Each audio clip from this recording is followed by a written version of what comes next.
Umndeni kaPhumzile Ndayi nongomunye wamasosha akuleli ajujelwe eDRC uthi uhulumeni akanalo iqiniso ngokuqhubekayo kuleli yazwe. We are told that here the ammunition, the resources are sufficient. And then from what we are getting is this is not the situation.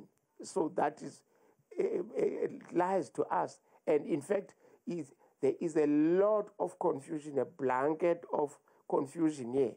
Uthi selokhu wagcina ukukhuluma noPhumzile ngoLwesibili ebatshela ukuthi ulimele.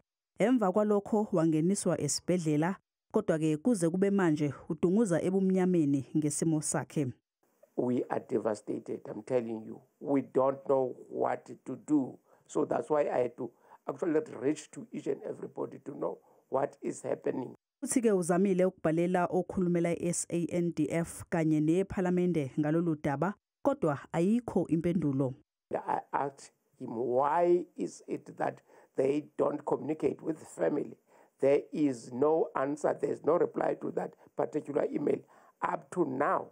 Lo mndeni ufisa ukuthi ahoxiswe amasosha akulelizwe ajutshwe eDRC.